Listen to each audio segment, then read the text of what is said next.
अस्सलाम वालेकुम। आज का मेरा टॉपिक है conversion of complex numbers in polar form. तो ये टॉपिक मैंने लिया है, मेथड्स बुक है 4th ईयर की, वहाँ उसकी एक्सरसाइज है 1.1 और उसका क्वेश्चन नंबर 1 है। Now question is express in polar form and this is the question. And by looking at this question, we know that it has iota. It means it is complex number, so we let it be z, because we donate complex numbers with z. Now, how to convert it in polar form? Its polar form is, this is polar form, r cos theta plus iota sin theta. So we have to find r and theta. जब हमें are और theta मिल जाएंगे then हम इसको यहाँ पर put कर देंगे and it will be your polar form. So this we will proceed as to find R. R होता है मॉड्यूल। मॉड्यूल क्या मतलब होता है? मॉड्यूल का मतलब इसका जो रियल पार्ट है, रियल पार्ट होता है ये, only this is real part. Imaginary part होता है जो आयोटा के साथ होता है, वो जो नजर नहीं आ रहा है, इसका मतलब है वो क्या है, वो 1 है, 1। तो आर क्या होगा? एक्स का स्केयर, एक्स हम यूजुअली कहते हैं जो रियल पार्ट उसको हम एक्स कहते हैं, एंड वाई का स्केयर, वाई क्या होता है जो इमेजिनरी पार्ट है। इमेजिनरी पार्ट मीन्स आयोटा के अलावा जो पीछे नंबर होता है आयोटा के साथ, वो होता है Y. Now we put the values in this. X is √3 का स्केयर प्लस वाई इज 1 का स्केयर विच इज √3 का स्केयर 3 प्लस 1 का स्केयर 1, 3 प्लस 1 4, 4 का अंडर रूट होता है 2। Now for theta, we use this formula. Theta is equal to tangent inverse of y by x. Y is 1 and x is √3. We cannot use minus here. Minus हम नहीं use करेंगे। Minus के लिए हम इस concept को use करेंगे, coordinates के कॉन्सेप्ट को। हम थीटा लेने के लिए जस्ट पॉजिटिव वैल्यूज ही पुट करेंगे, ठीक है। Theta is tangent inverse of y by x। y कितना है 1, x कितना है √3, which comes out π/6। Let it theta dash कह लें इसको, ठीक है। नाउ थीटा क्या निकलेगा हमारा, इसको आप थीटा डैश ही रहने दें। थीटा जो हमने यहाँ पर लिखा है थीटा, अब आपने z को देखना। अगर z फर्स्ट क्वाड्रेंट में है तो थीटा जो आपका निकला है थीटा डैश वही थीटा रहेगा। अगर आपका जो कॉम्प्लेक्स नंबर है वो सेकेंड क्वाड्रेंट में है y और x को देख के पता लगेगा, तो आपने उसको पाई माइनस थीटा करना है। अगर आपका कॉम्प्लेक्स नंबर थर्ड क्वाड्रेंट में है तो आपने थीटा डैश जो आपका यहाँ पे निकला है उसको यहाँ पर -पाई प्लस थीटा करना है। और अगर फोर्थ क्वाड्रेंट में आया है आपका यहाँ से थीटा प्राइम, देन आपने उसको माइनस के साथ लिख देना है, ठीक है। अब अगर मैं अपने क्वेश्चन को देखूँ तो मेरा x जो है वो माइनस में है एंड y वाला कंपोनेंट यानी कि 1 वो प्लस में है। तो इसका मतलब क्या हुआ, -x किधर होता है, नेगेटिव x एक्सिस में x की वैल्यूज नेगेटिव होती हैं एंड y की जो वैल्यूज है पॉजिटिव y एक्सिस में y की वैल्यूज प्लस होती हैं। इसका मतलब है जो आपका जो क्वेश्चन जो कॉम्प्लेक्स नंबर है किस क्वाड्रेंट में है, सेकंड क्वाड्रेंट में है। तो सेकंड क्वाड्रेंट में आप लोग क्या करेंगे, पाई माइनस π/6 करेंगे, ठीक है, because z lies in second quadrant.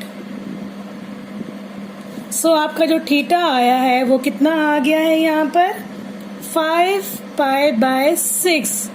So आपका r भी आ गया, आपका थीटा भी आ गया। नाउ आपकी जो पोलर फॉर्म आई है वो क्या आएगी, r क्या है 2 cos थीटा, थीटा क्या है 5π/6, तो आप 5π/6 लिखेंगे प्लस आयोटा साइन, मैं फिंगर से भी डोनेट कर रही हूँ थीटा, थीटा अगेन 5π/6 एंड क्योंकि कॉस के साथ जो वैल्यू है वो भी 5π/6 है एंड थीटा के साथ और जो साइन के साथ वैल्यू भी 5π/6 है, दोनों सेम है तो हम इसको सिस भी बोलते हैं, CIS 5π/6।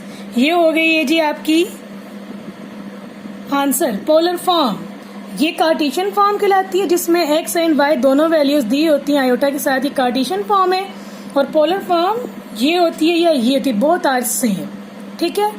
अब आपका जो है जरूरी नहीं है कि आपकी तमाम वैल्यूज इस तरह की दी गई हों। कुछ वैल्यूज ऐसी होती हैं जो एग्जैक्ट इन लाइंस के ऊपर एक्सिस के ऊपर आ रही होती हैं। जब वैल्यू इन एक्सिस के ऊपर आ रही होगी तो आपने ये टेक्निक यूज नहीं करनी, pi minus theta minus pi plus theta minus theta, ये नहीं यूज करना, आप डायरेक्ट लिख देना है। यस, जैसा कि है ये वाला पार्ट 2 है माइनस आयोटा।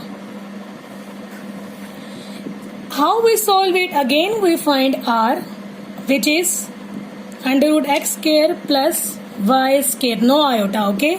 इसमें x जो कंपोनेंट है वो आपका क्या होगा? 0, क्योंकि इसमें x की वैल्यू ही नहीं है। एंड y कंपोनेंट क्या होगा? -1, ठीक है। इसमें x कितना है? 0 एंड y कितना है? -1। तो आपकी जो वैल्यू आएगी वो अगेन 1 ही आएगी। Now to find theta prime, we just write it directly. Look, if we draw axis, x-axis, x prime, y and y prime, what we find? आपका जो क्वेश्चन था वो z is equal to minus iota. ये जो minus iota है ये y axis को donate कर रहा है और जो ये वाली वैल्यू वो x एक्सिस को डोनेट कर रही है। यहाँ पर क्या शो हो रहा है? यहाँ ये शो हो रहा है कि जो आपकी x की वैल्यू वो 0 है, यानी x 0 यहाँ होगा। x की वैल्यू 0 है मतलब x यहाँ है, ठीक है। एंड y की वैल्यू कितनी है? -1। -1 तो नीचे होगा क्योंकि नेगेटिव वैल्यू नीचे होती है ना y एक्सिस में। यहाँ होगा आपका z। इसका मतलब है कि यहाँ तो वैल्यू हमें पता है कि इस जगह पर वैल्यू π/2 होती है 90 डिग्री और इस जगह पर क्या होती है? -π/2। तो आपका जो थीटा डायरेक्ट आ गया वो आ गया -π/2, ठीक है। और डायरेक्ट अब आपने करना है, मतलब जब आपकी वैल्यूज डायरेक्ट इन एक्सिस पे लाई करती हैं देन आपने क्या करना है? उसको मजीद इस मेथड से इसको नहीं सॉल्व करना, फिर आपने डायरेक्ट ही वैल्यू लिखनी है थीटा की, ओके। और आपका जो पोलर फॉर्म है वो क्या आएगी? r जो कि 1 है, cos थीटा की वैल्यू, या इस केस में थीटा डैश दोनों सेम ही रहेंगे। क्या आएगा? -π/2 प्लस आयोटा साइन -π/2। और जो कि जिसको मैंने आपको बताया 1 को तो कोई 1 की कोई वैल्यू ही नहीं होती, मल्टीप्लाई हो रहा, तो ये क्या बन जाएगा? 6 -π/2 6। This is the answer. Same is the question when you have like अभी आपके पास माइनस आयोटा था जो y एक्सिस को डोनेट कर रहा है। अब अगर मैं प्लस आयोटा ले लूं, मतलब माइनस की जगह प्लस आयोटा, तो y क्या होगा आपका? +1। तो +1 तो y तो पॉजिटिव इस एक्सिस में लाई करते हो, थीटा क्या होगा आपका? +π/2। अब अगर मैं आपके z कॉम्प्लेक्स नंबर ये ले लूं खाली 4, मतलब इसका इमेजिनरी पार्ट ही 0 है, यानी 0 है इमेजिनरी पार्ट।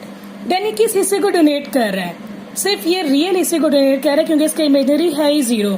ये भी सवाल एक्सिस वाला ही है, एग्जैक्ट एक्सिस पे लाई करेगा, यानी x की वैल्यू 4 है, 2 3 4 एंड y की वैल्यू क्या है? 0। तो आप किसका मतलब है? यहाँ पर y 0, इसका मतलब आपका जो z है वो यहाँ लाई कर रहा है, एक्सिस के ऊपर आ गया बिल्कुल। तो जब एक्सिस के ऊपर आ जाए तो आपने डायरेक्ट लेना है थीटा। तो इस केस में आपका थीटा क्या आएगा? थीटा प्राइम या थीटा क्या होगा? 0 डिग्री। और r क्या होगा? x का स्क्वायर यानी 4 का स्क्वायर प्लस 0 का स्क्वायर विच इज 4 का स्क्वायर 16 एंड अंडर रूट लेंगे तो 4 आएगा। तो आपकी जो पोलर फॉर्म आई है वो क्या बनेगी? 4